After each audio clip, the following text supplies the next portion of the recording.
I'll be speaking on supplier relationships.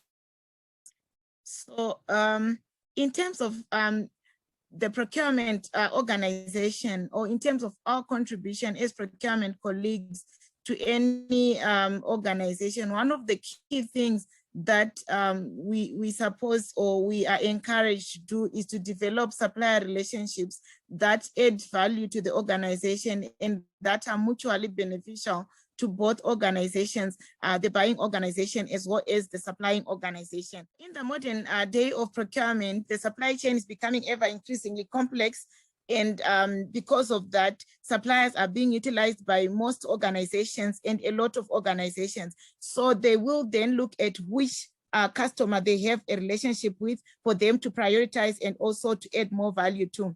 So what is a supplier relationship? A supplier relationship is a formalized interaction between the buying organization and the supplying organization that is aimed to add value to both parties.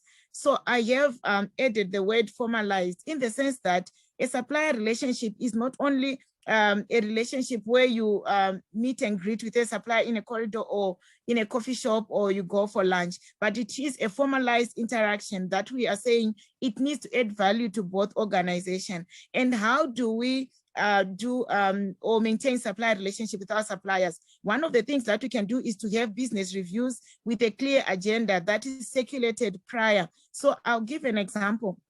For example, in our raw materials that we maybe currently buy from our suppliers, you can actually stipulate that we're going to be having business reviews that are going to be focusing on checking whether the price that you've been providing us has been consistent. We're checking on deliveries that you've been making to us. Were you making on time in full deliveries? What is the percentage of on time in full deliveries?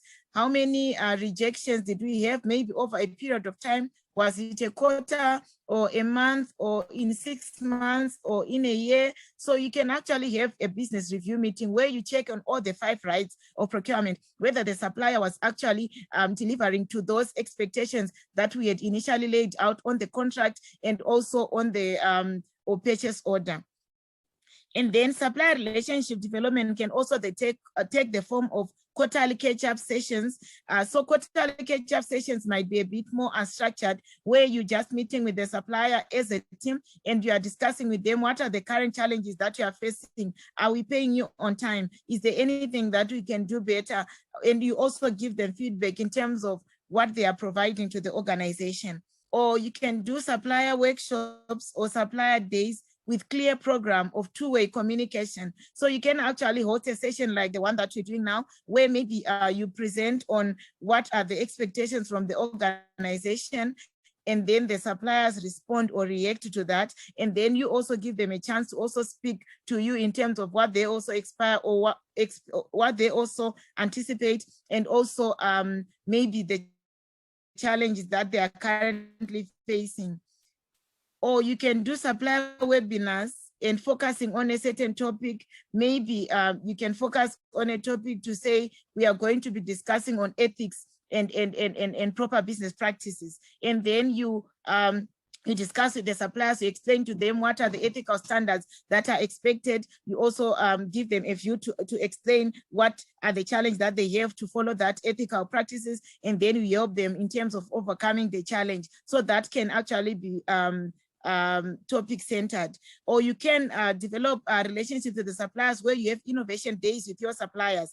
And this will work, I think, in the livestock production, because I know we used to do it for some food ingredients procurement that I once handled in the career, where we would call in all the suppliers. We let them we share with them what, of course, you would have signed with them a non-disclosure agreement prior to the meeting. And then you share with them what are the current maybe formulations that you actually have.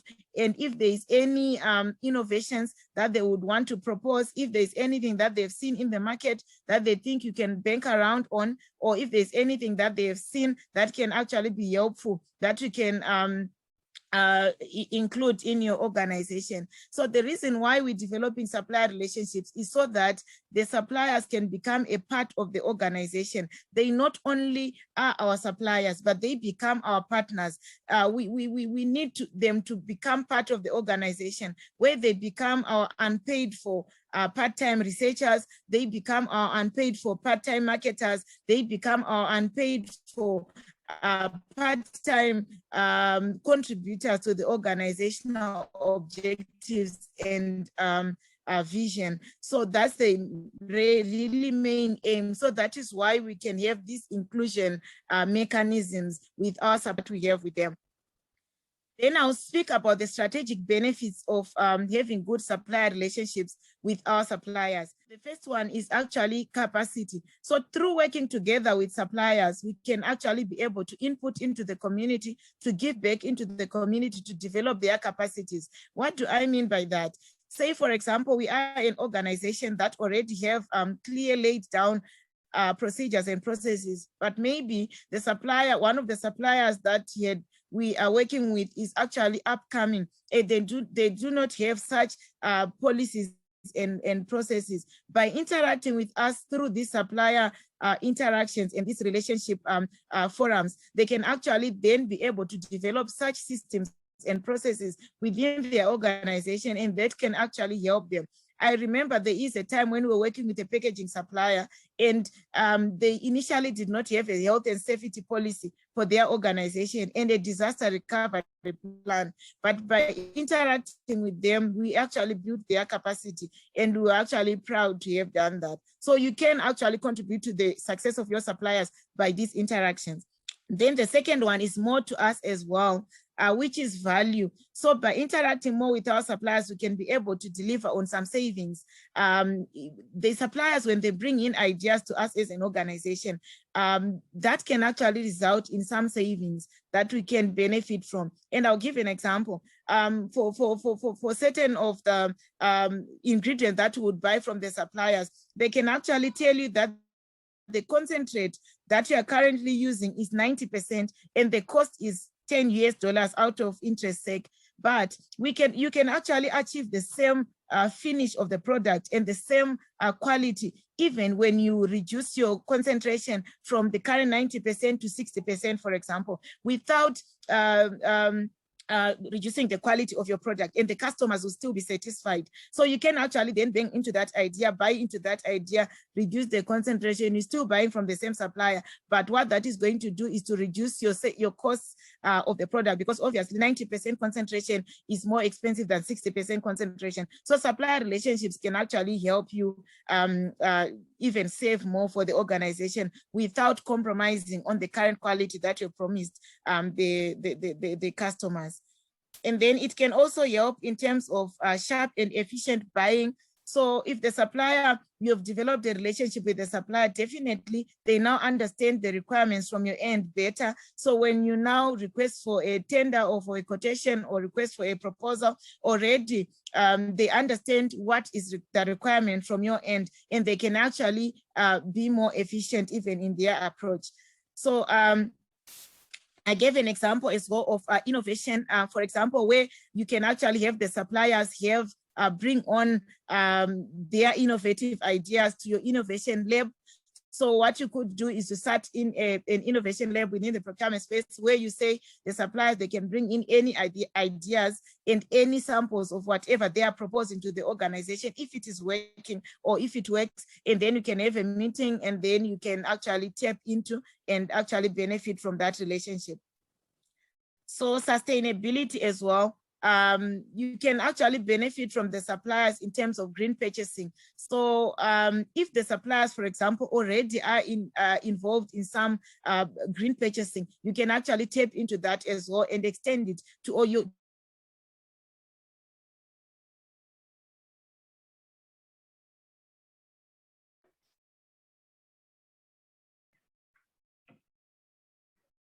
to your production processes and to ultimately help the environment as well as the customer to get more reliable service can be enhanced by supplier relationships. So by interacting more with the suppliers, both parties can actually learn from world-class supply chain initiatives, because what we are saying is that we are learning from each other. We are learning from the supplier, and the supplier is also learning from you. But one thing that I need to call out is strategic benefits, like Ronald has spoken about in terms of strategic sourcing. So this is more applicable to our strategic suppliers. Those suppliers that we say they are the strategic suppliers, they are the top level suppliers. They have high risk and high cost. In other words, out of your Pareto principle, 80-20 rule, these are the 20% of the suppliers that take on 80% of the cost of whatever you are procuring. So it is very useful to maintain these relationships with them. Then if you'd like to learn more about supplier relationships management and the sourcing process, then I'm encouraging you to enroll for a diploma in purchasing and supply if you had not done that, so that because they really have a full module that talks about supplier relationships, how to build them, how do you differentiate the management of the relationship between the suppliers that you are managing, which ones are the suppliers that you take in with hand and glove, which ones are the suppliers that you can extend maybe a more distant relationship with. So it will really help you in terms of understanding.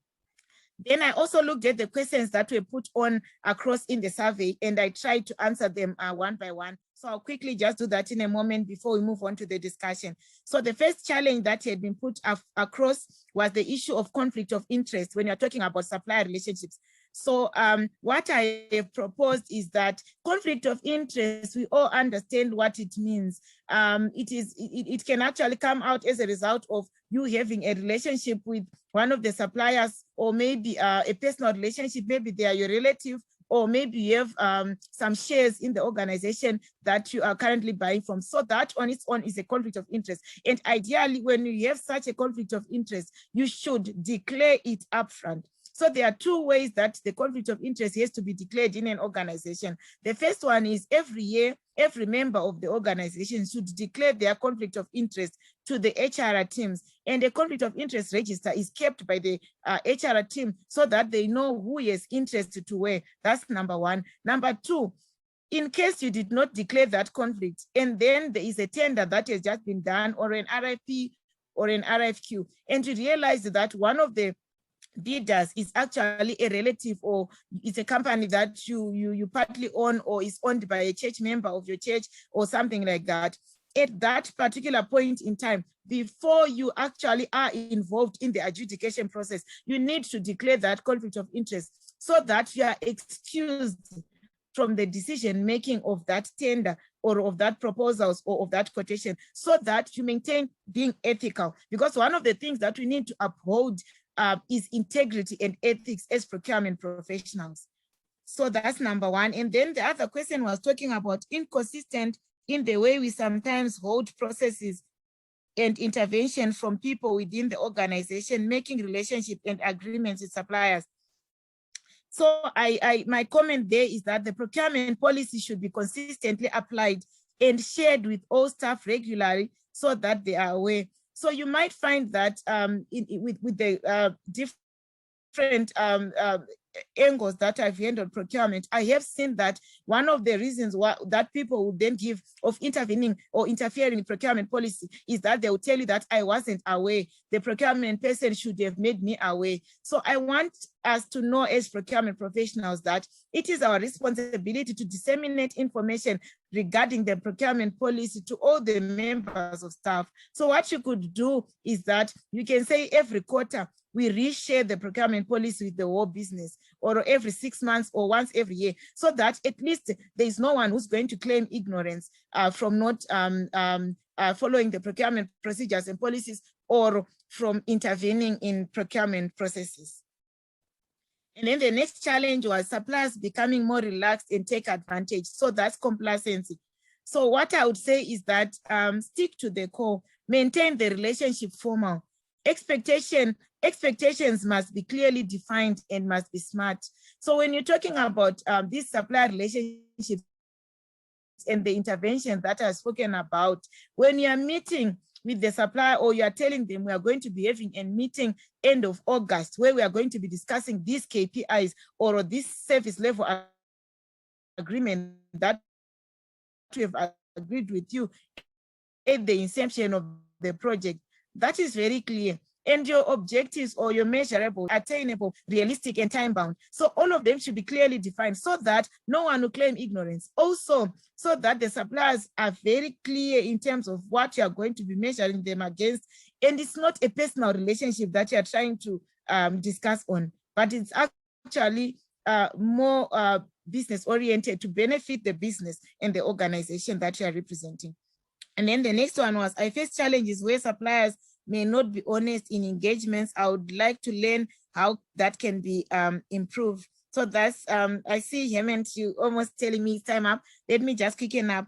Ensure supplier expectations are clearly defined in a contractual obligation document, which is a KPI or a service level agreement. This must be smart. So one of the reasons why we enter into contract agreements with suppliers is because we are thinking about anything that might go wrong in the relationship that we are establishing. So whatever you think might go wrong in that relationship, you need to make sure that it is clearly defined. It is clearly stipulated. The KPIs are clear and they are put across so that there is no room for that complacency, because if they know that they are being measured against on time in full and the target is 100%, then if they don't meet the 100% and they continually are in the 70s, they should know that there are repercussions. And not only that, we need to have clear escalation matrices in our contracts that we're going to have with our suppliers, and penalty clauses should be clearly defined. A supplier should know that if they consistently do not meet this KPI, what is it that they are attracting themselves to, so that at least they know and are prepared.